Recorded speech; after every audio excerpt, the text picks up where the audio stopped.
Welcome to PAMED Talks, a podcast brought to you by the Pennsylvania Medical Society. I'm Julie Heaney of the Foundation of the Pennsylvania Medical Society.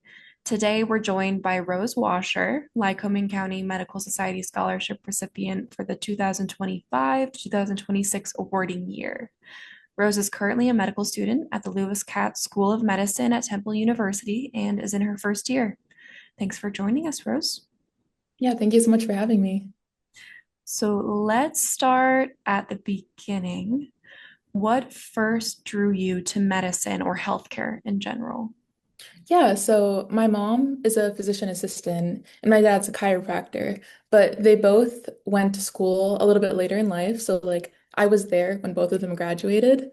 And if you know about the healthcare field and chiropractic, they have pretty conflicting beliefs. So I grew up knowing about both and experiencing those sort of conflicting beliefs. Definitely grew up with the idea that my body will heal itself and I don't need medicine. But then when I was 12, I got diagnosed with type 1 diabetes, and that's something that you definitely do need medicine every day to treat. So yeah, that sort of shifted me towards the healthcare and medicine side of things. I learned what it was like to be a patient, and I learned that that was something that really mattered to me, and I felt super lucky in the education and the healthcare that I got. And I really just wanted to be able to give back and use what I learned in the future. How do you think that both of those things, your parents being in more of a medical and healthcare setting, and your diagnosis, will and do inform your philosophy as a future doctor? Yeah, I think it gives me a really good perspective that not a lot of people have. Like in my medical school class, I'm actually pretty lucky. There's two other type 1 diabetics in my class, so there's three of us, but that's not something that's very common. I think most medical students are very healthy and able-bodied and have had pretty limited exposure to healthcare in terms of themselves. So I think I have a good understanding of what it feels like to be a patient, as well as what patients go through with stuff that we don't really think about, like dealing with insurance, getting prescriptions, like the mental load and the time that it takes to take care of a diagnosis. I definitely understand what that's like. Yeah, definitely. It brings a whole patient perspective to this whole thing. So, going back to medical school where you're at right now, can you paint a picture of where you are in your training right now and what a typical day looks like? I know you just got back from spring vacation. Mhm. Yeah, so as a first year right now, I'm still spending most of my time in lecture or case-based learning, and I spend most of my days in the medical education building here at Temple. So I'm in the library right now. Most of my days look like I come to school around 8. We have lecture in the morning until noon, so I'll spend time watching those. Spend the afternoons. We have a session called doctoring, which is where we learn the foundations of being a doctor. We learn our simple heart and lung exam and everything. So a lot of it is just education, the whole drinking water out of a fire hose thing. That's what we're going through right now. But I also try to spend a good amount of time getting to know the community and giving back. Because even though it doesn't feel like it to me, this is the most free time I'll have in med school. So I try to make the most of it.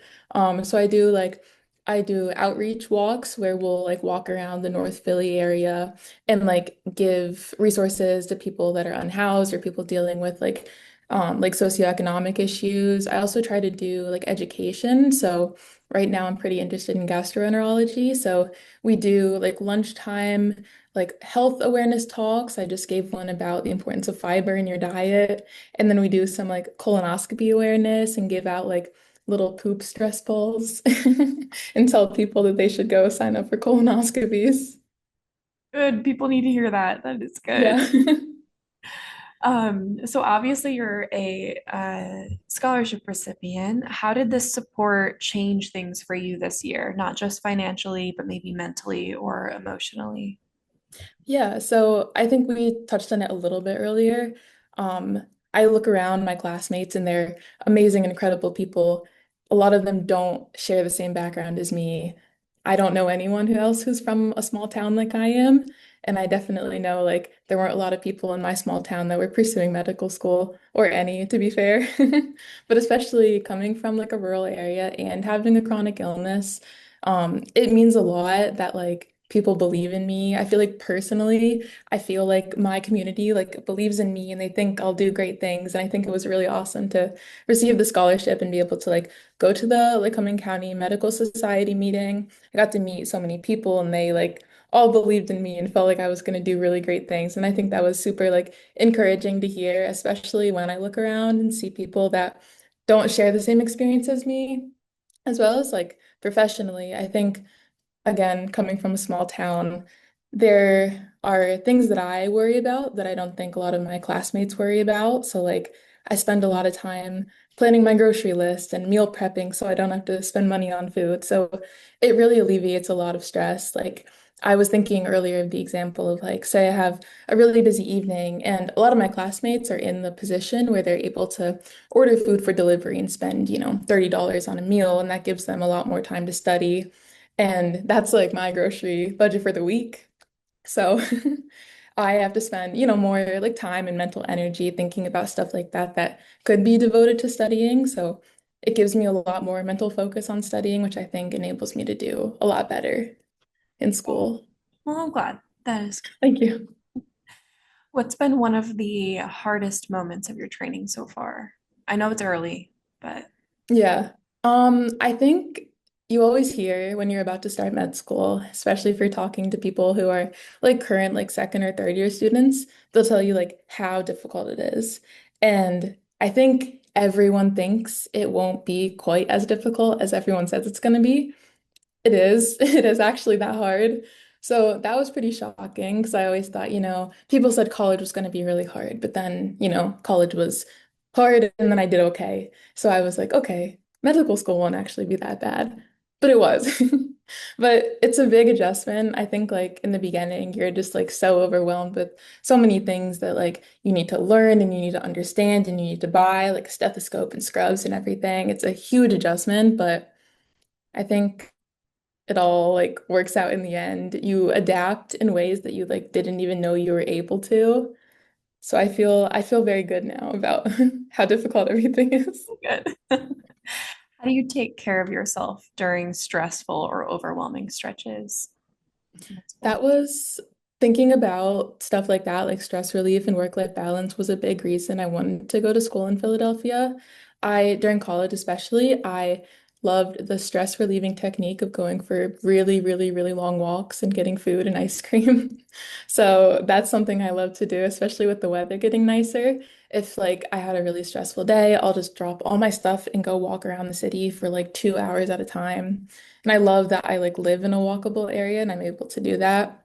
I also think I found really amazing and supportive friends, and surrounding yourself with people like that really helps everything go smoother. A community is good. It's good. Speaking of community, is there a mentor or patient or experience that's really stayed with you during this process? Yeah, I think just recently I had a really impactful experience. So at Temple here, I'm part of the club that is like first gen doctors. So people who will be the first doctor in their family. It's a pretty recent club that just started last year. So we've been doing a lot to try and like get it started and get people involved and find resources. But just a couple weeks ago, we had a speaker come speak to other first gen students in the class.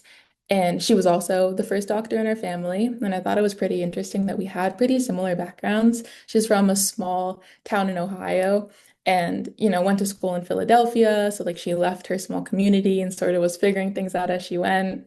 So, she came to talk to us and talk about like moments that she felt seen by like people in her like medical school education and also moments that were more difficult than she anticipated. So it was really like cathartic to hear someone else sharing those experiences. But I think for me, like that was a moment that I felt really seen because I had this like professional, she's on the other side, she's an attending physician now, like she made it and she had the same background as me and a lot of other classmates. So it was really awesome to be able to like bring her and have her speak with all of us.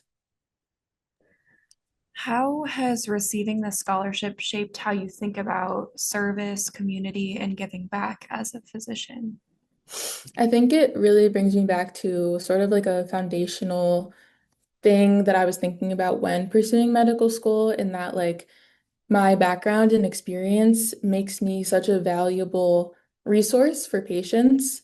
Like, I understand what it's like to live 30 minutes or an hour from a big medical center and like 30 minutes from a pharmacy, and how like things like that can be challenging, especially being supported by like my own county. It really makes me want to give back more to people that I live nearby and people that I share similar experiences with. And you talk about this, and I know you talked about, oh, I kind of like gastroenterology, like your first year of medical school, Mhm. you're figuring it out. But when you imagine your future patients, what do you hope they feel when they're in your care? I really hope that they feel like I understand them and respect what they're going through. And I think having been a patient before, having been a healthcare professional is super valuable with that. We've had like a couple limited experiences with like speaking to patients in the hospital, and I've gotten feedback from preceptors as well that I really appreciate, that they're like, you seem really easy to talk to. Like patients seem like they can open up to you. And I think like that matters to me more than like a grade or something else. Like I want patients to be comfortable, and I want them to not feel like I'm judging them. I want them to like feel like they can trust me with whatever they need to say. There are people listening to this who helped make this scholarship possible. What would you want them to know? I was thinking about this earlier today. I think especially in like recent months and years, it's become even more important. So the way that like the medical school application process works, it sort of creates this environment where all students like have to do the same things. We have to like check all the same boxes. So everyone volunteers and everyone works as an EMT or a medical assistant, and we all like shadow or maybe our family doctor or like a connections we have. So it kind of creates this like applicant pool where we're all a little bit similar. And I'm even saying that for myself. I did all the same things as all my friends. But then like when I speak to older physicians, they have such like varied backgrounds. Like I shadowed a physician who was a history major and then just like decided to pursue medicine. And I don't really think that's something that happens as often anymore.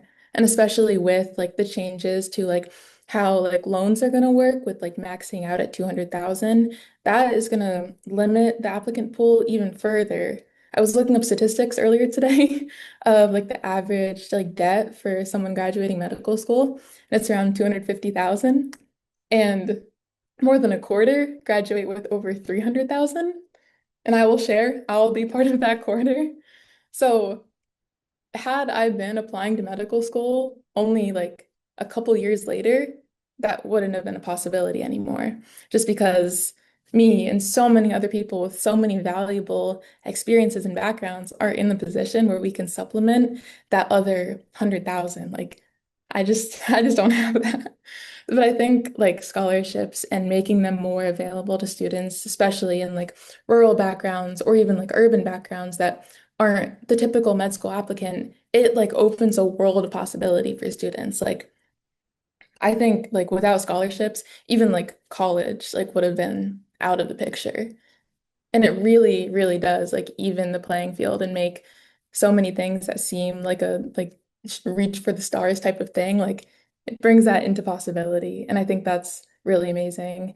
And I think having students from various backgrounds with various experiences is so valuable in medicine. Like if we all have the same background and the same experiences, every patient is going to look at all of us and be like, oh my gosh, you're all the same. Like, none of you are giving me anything special. But if we have like varied backgrounds and experiences, like, we'll be able to connect with more people and hopefully like give better care to patients in the future. That was really well said. It's so Thank important to you. the future of medicine, and it will progressively become more important as time Mhm. goes on.